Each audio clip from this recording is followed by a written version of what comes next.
Good morning, class. I am audible. Yes, sir.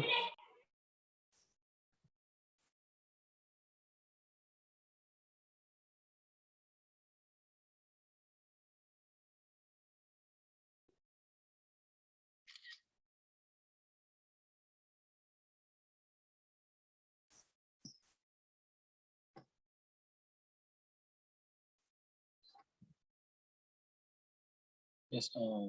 Please confirm the screen is visible.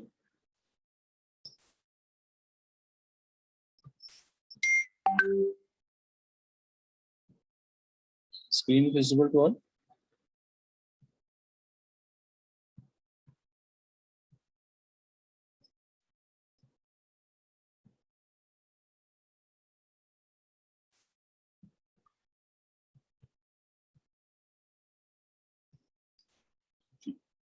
Yes, students, if you have any doubt in your previous lecture, then you can ask. Since we have to wait for a couple of minutes, let the student join us. Till then, if you have any doubt, you can ask. We can have a discussion on that. Anyone? If you have any doubts related to our subject, or what we have discussed in the previous class.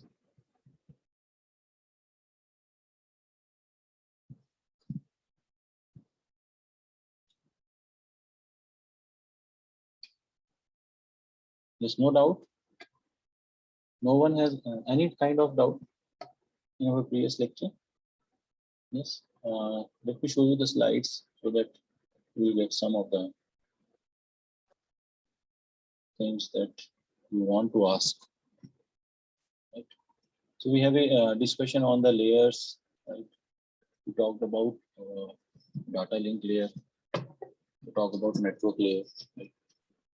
We talk about internet protocol. So good morning, sir. Good morning, sir. Yes, Rahul, this is not your class. Okay, sir. Sorry. Yes, this is not your class. Thank you.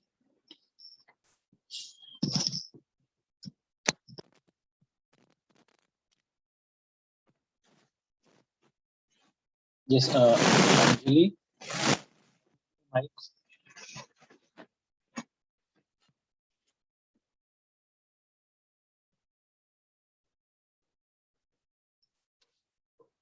Yes, Anjali, Anmol, are you there? Yes, Anjali.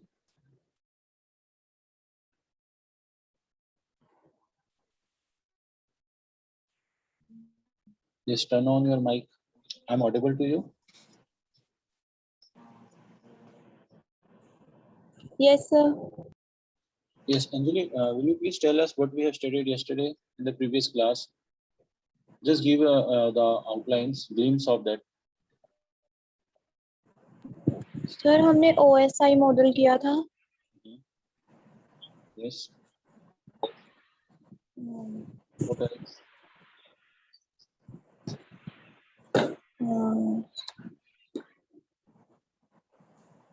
What is the takeaway of a previous lecture? What is the important point that you have understood?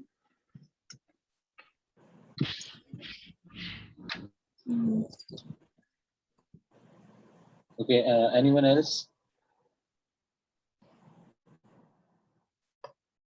Yes, Mridul. Mridul, are you there? Turn on your mic.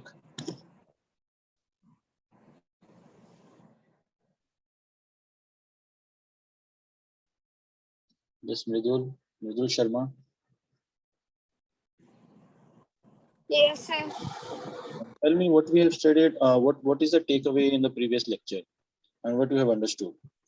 Just give me the glimpse, the outlines only. I don't want to go in detail. I want to know that on the other end you are listening or not.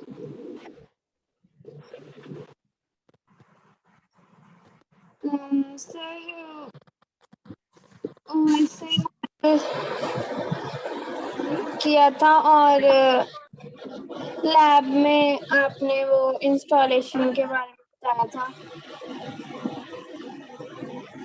Talking about lecture only. No lab. Is anyone else? Anyone else in the class?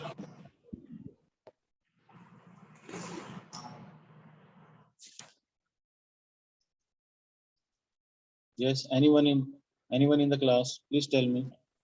What is the takeaway in the previous lecture that we have studied?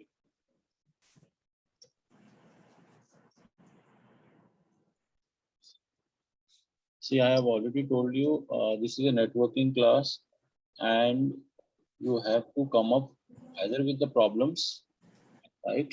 Or you have to going to tell us what you have learned from the class, right?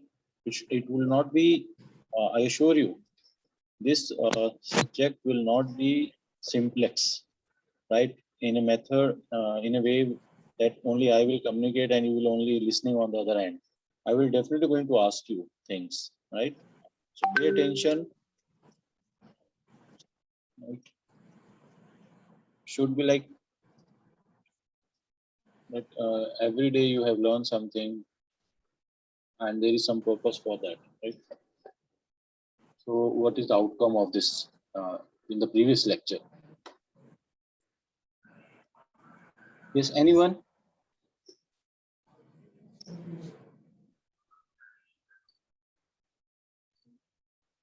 Okay.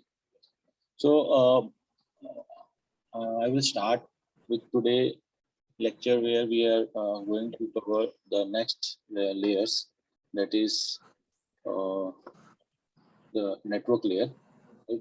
And these are we talk about data link layer, right? For the previous,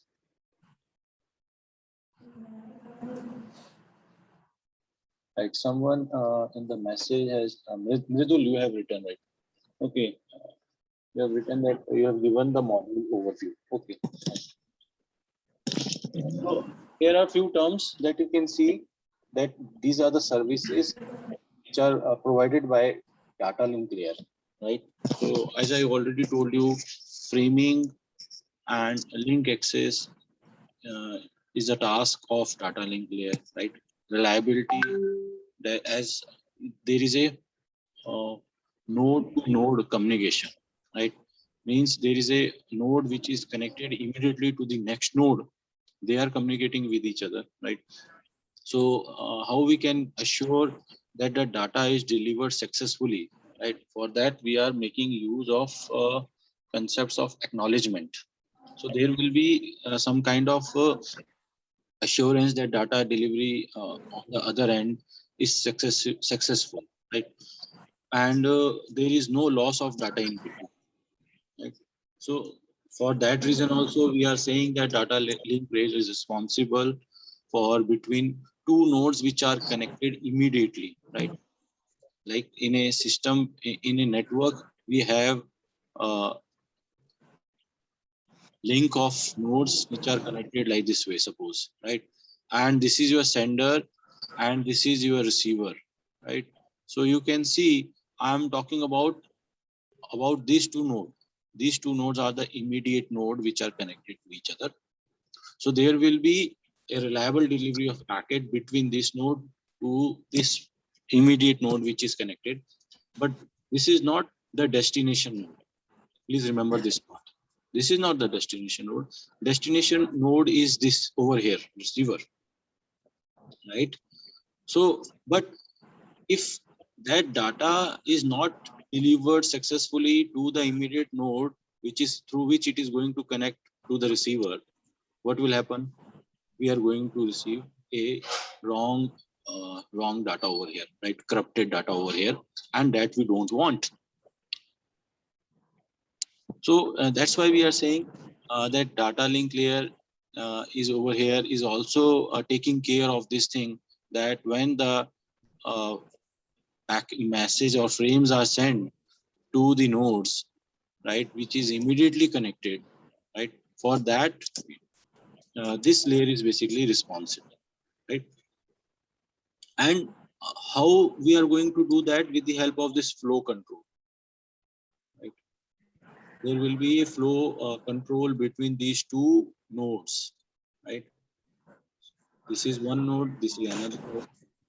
And if this node will forward the packet one after another without any break or without any understanding that receiver is not in a situation to receive more packet.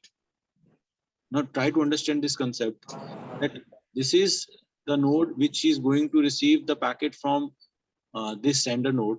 Let me name it something like node 1, right? So node 1 is going to receive packet from sender packet. This is your sender S, right? So if sender keep on sending packets one after another, right, how we are going to make account of that, how many packet has been received successfully? That is the task over here of data link layer, right? Once the packet is received successfully over here, then there need to be some kind of acknowledgement to be provided back, right? This data is received successfully, right? So sender will send the next packet in this manner. Then second packet is received successfully. So this receiver will send the acknowledgement and sender will send the next packet in this manner, right? Until unless acknowledgement is not received, sender will keep the information of that packet with him, right? And why this thing is done? Since there could be a chance that acknowledgement is not received by the sender, so there need to be a kind of retransmission. Try to understand. Retransmission of same packet which has not been successfully delivered on the other end. And that's why we are saying this thing reliability, right? Because we are adding this concept over there. We will definitely learn this thing when it will come in our chapter unit 3, right? That what is reliability, what is flow control, right? There will be error detection. This I already discussed in the previous class, that it will be always in the receiving side, right? And when the detection is done, then with the help of some methods like Hamming code or other methods, with the help of them, we can make able to use, we will try to correct that corrupted bits, right? The bits which has or which get corrupted during transmission due to attenuation, due to some kind of noise, right? Due to some kind of collision, or due to some kind of we can say attack, right? So there could be a possibility that the bits zeros and ones might has been turned to the like over here you can see that I have this data, suppose 1010. Now what I received on what other person received, suppose this thing, right? So this is is this actual data, or is this data is correct? Yes, class, you can see there is a lot of difference, right? So what we need some kind of method on the receiving side, right?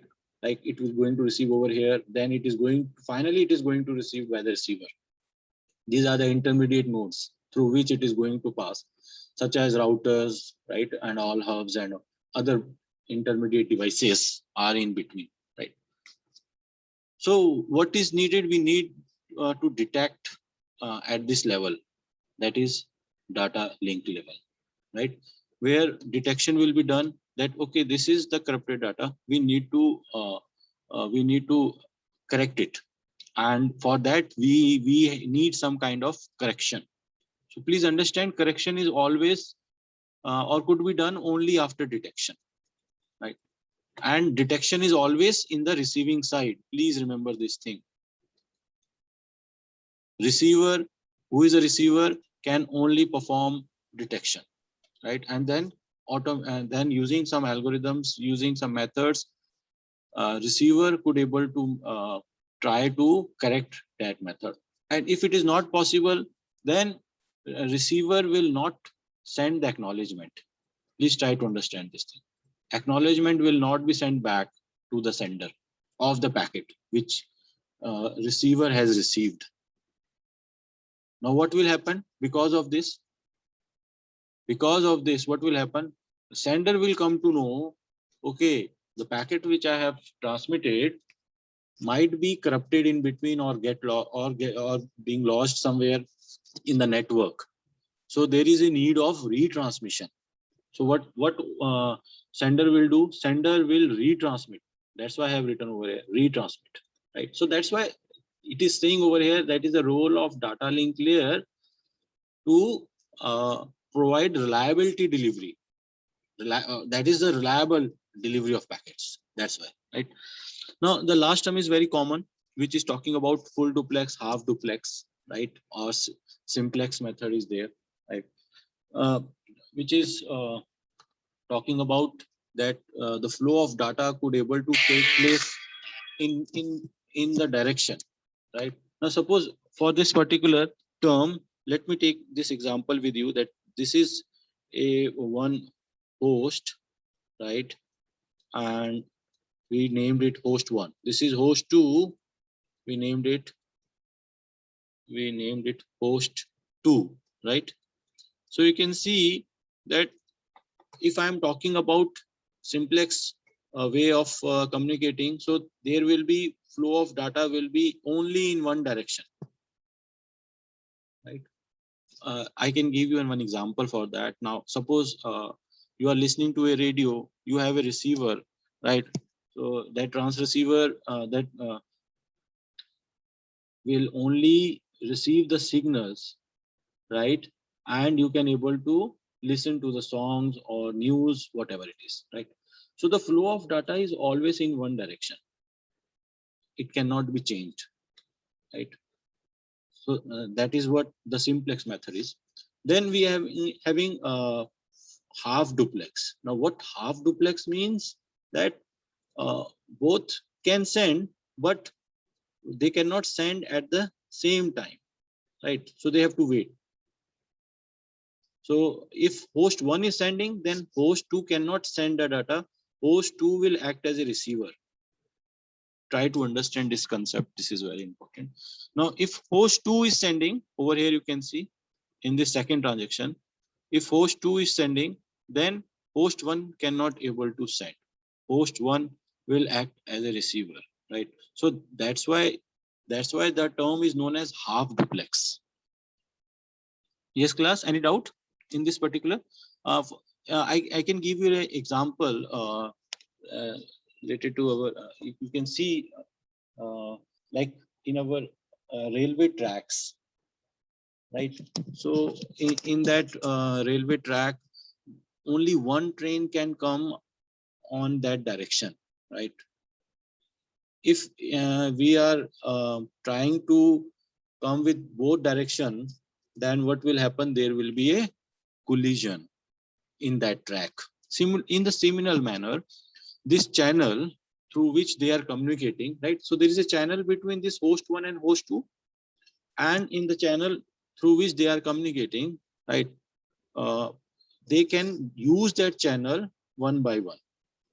They cannot go simultaneously, right? If they trying to do that, then there will be there is a sure a possibility of collision, right? As I have given example of railway track, right? So we cannot communicate on both direction in half duplex. That is what it is called as duplex means we can able to communicate, both host can able to communicate, but half means one by one. They cannot do it at the same time, right? Whereas full duplex, I hope you understood now, which talks about that can communicate simultaneously, right? On the both direction, right? There will be no such problem of collision over there, right? So that will be these things also taken care by which this data link, right? So these are the things which is there, right? Yes, someone has said Karan. Yes, Karan has said walkie-talkie. Yes, very good example. Walkie-talkie, in that you have seen many of the time that military people, they are using this kind of thing, right? So once the other party is talking, then the other one will become as a receiver, right? And so on. It will work like this, but simultaneously they could not able to talk with each other.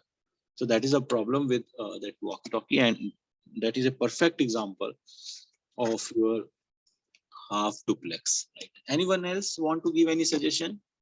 Yes, any you want to participate in any kind of discussion, you are welcome. Shall we move further then? If you don't have any doubt, just hold on. I have to take your attendance. You are requested to write your attendance by writing present in the chat box for CSC students.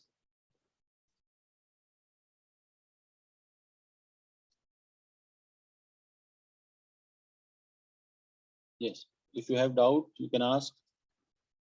I will take your queries.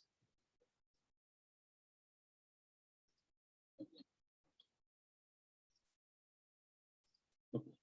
Let me clear the screen, then we will move further. So moving to the next slide that we are talking about. This is very interesting chapter and one of the favorite chapter of mine. And you will also enjoy this chapter because in this we are going to talk about the delivery of packet to the host, right?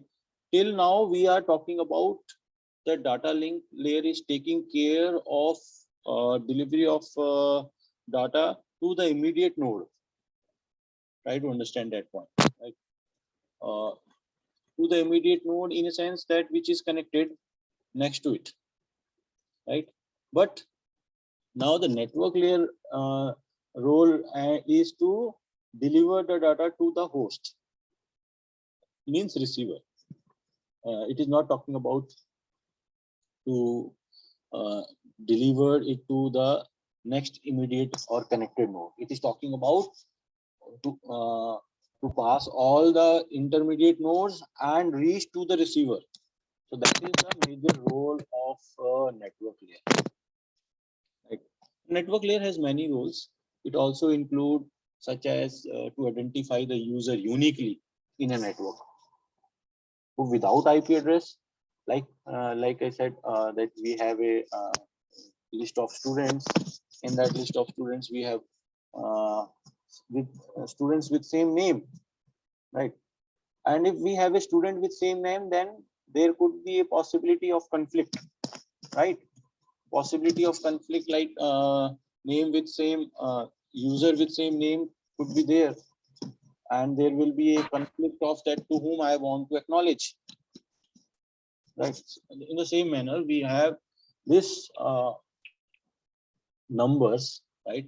These are the 32-bit address where we are using it. We will talk about this thing, 32-bit address. And this 32-bit address is basically composed from this 4 octet, right? This is 1 octet, this is another octet. So we have this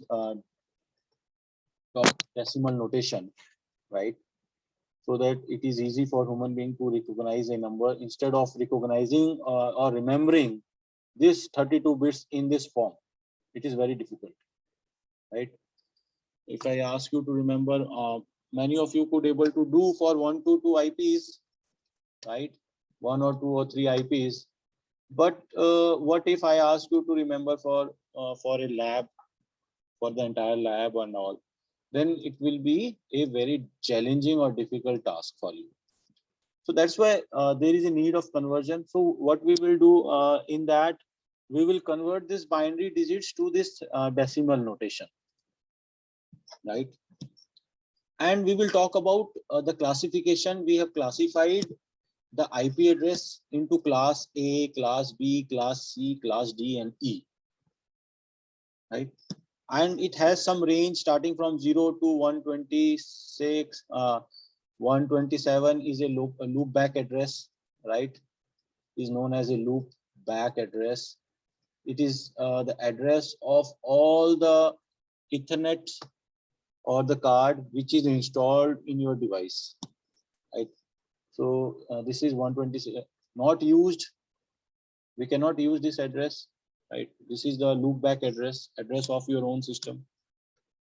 So 0 to 126, then 127 is reserved, then 128 to 191. In this manner, we have that classification of IP's address. So this is your class A, then we have class B, similarly class C, then 192 to 223, and so on.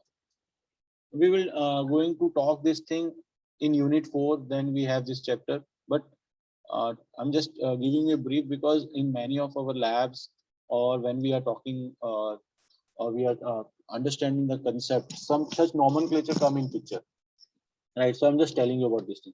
So you can see over here in network layer about this particular flow chart. Over here you can see this is talking about two important things. That is, it holds the source address and destination address. Source address. So from where the packet has arrived to some destination, right? So what it means, in up to data link layer, we are not claiming that it will reach to the destination. We are claiming that it will take care about the immediate node through which it is connected. So it includes all the intermediate nodes coming in a path from the source to the destination, right?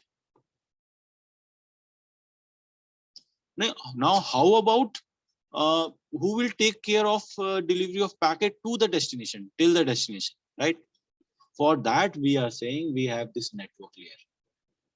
And network layer, when we'll talk about network layer, we will talk about addressing, we will talk about IP address, we will talk about protocols, we will talk about IPv4, IPv6. These are the layer. We will talk about layer 3. As you can see, the OSI model. I'm just going to scroll come back. You can see this is layer 3. That is your network layer, right? So it is basically responsible. Responsible for delivery of packet to the destination, right? Here, data link layer is responsible to delivery of packet to the immediate node through which it is connected, right? Like this way. So coming back to the point where we are talking about this IPv4, right? Now, telling you much about IPv4, we know that it is of 32 bits and it is made up of binary digits 0 and 1. So 2 raised to power 32 addresses. You just calculate this much addresses is possible. Complete. This is the total address that could be possible because we are talking about binary numbers. So, and how many bits are there? You can see 8. This is 1 octet. This is your second octet. This is your third octet. And this is your fourth octet. That's why it is called 32 bits. 8 into 4.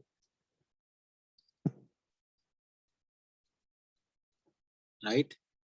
And you can see every octet is nothing but it is a group of this 8 zeros and ones, right? Then again you can see one dot is there in between, right? So one dot is there, that's why it is called dot decimal notation, right? So this 8-bit is responsible for the first octet in the address scheme. Then the next 8-bit is responsible for the next octet in that address scheme, and so on, right? Now, as I told you that this is 172, right? So it falls under which category? 128 to 191, right? So this is your class B address scheme. In this example, you can understand. You can see over here, this 172 will definitely lies between 128 and 191. And this class is basically class B. That's why it is class B. If we are talking about class full addressing scheme, right? Just for your understanding, I'm telling you, we have 2 addressing scheme that is known as class full and other one is known as classless. We will definitely going to learn that thing, right? How we are going to give an address, right? And there will be a very important, the core importance topic in this particular unit, that is subnetting. So what is a subnetting and why it is needed? What is the purpose of subnetting? We will going to learn in this unit, right? So as you can see over here that this is one network which is known as subnet 1. This is another network, subnet 2. There is another network, subnet 3. So physically they have MAC address, all these equipments, right? And we know that the data link layer will work on for that MAC address, right? Within this network only. Within this network only. Right? Within this network only. But what if we have a different network?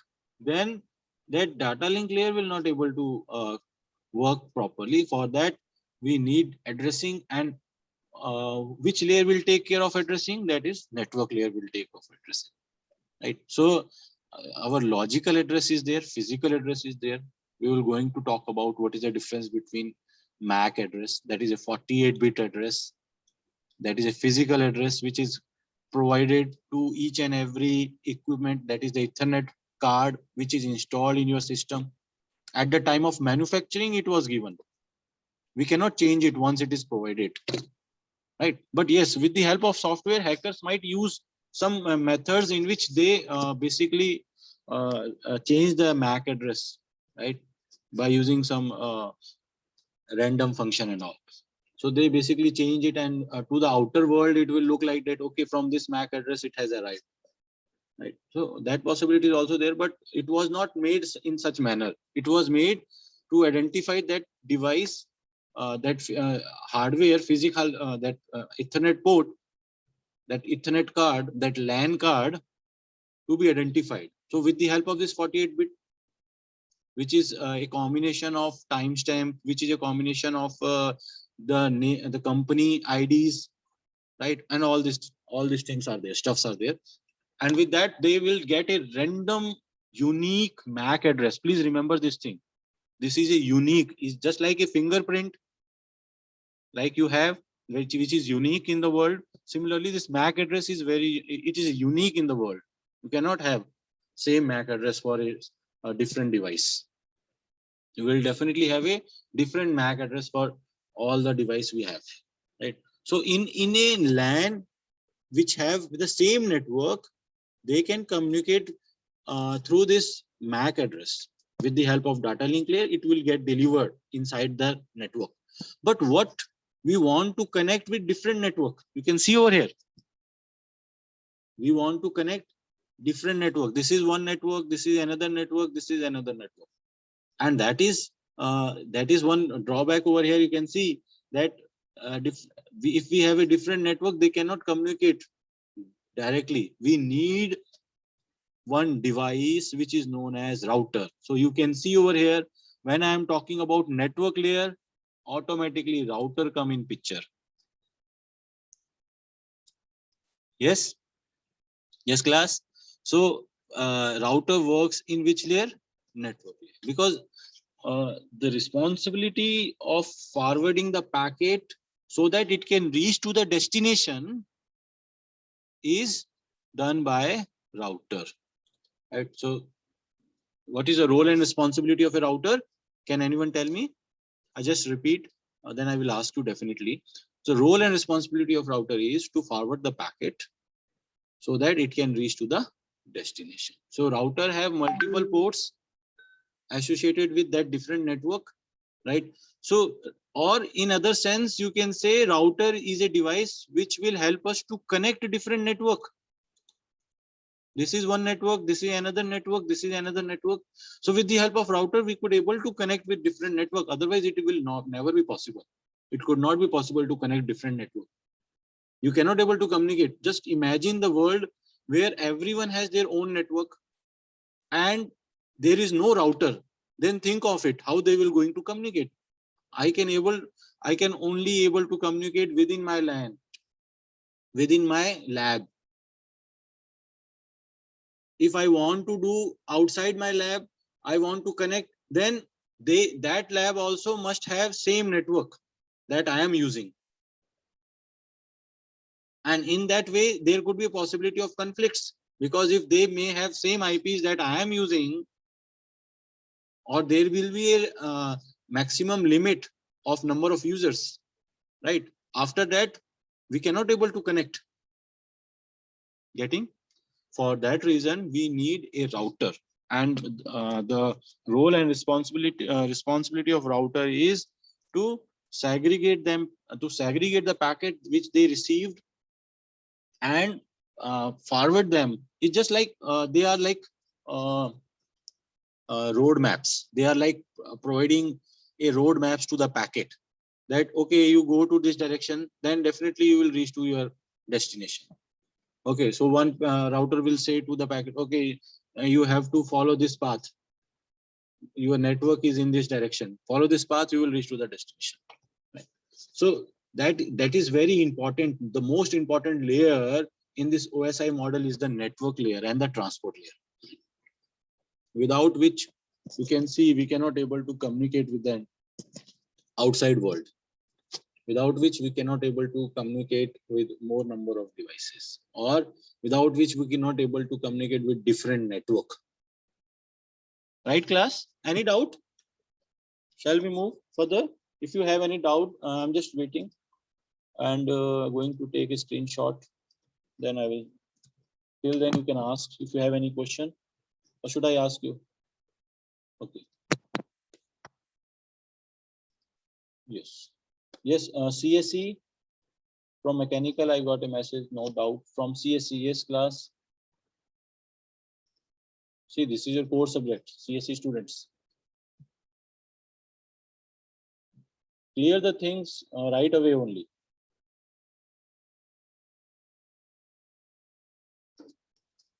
No doubt? You can message me on the chat. If you don't have any doubt, you can message me.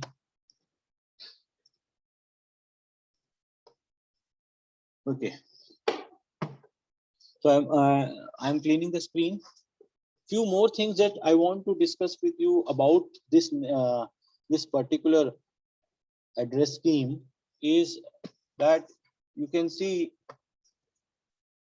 we are talking about this octet. So considering this octet over here, you can see over here, it start with all zeros.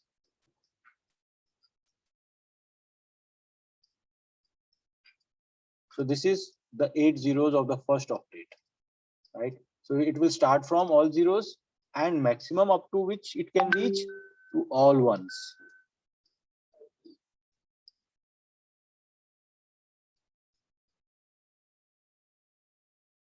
And 8, right?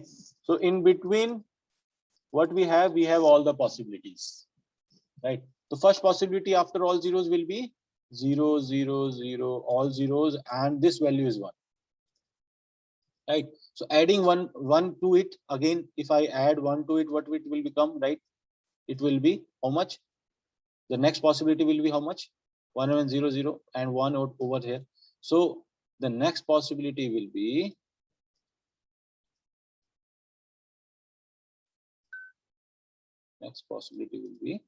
sorry, just hold on. Take the pen for drawing. Yes. So next possibility will be when I add 1 to this,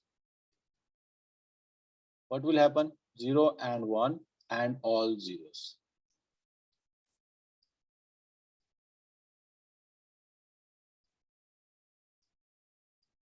What about the next possibility? Can anyone tell me, please? What will come if I add one more? If I add 1 to this, what will be the next possibility? Yes? Anyone? 1, and what will come over here?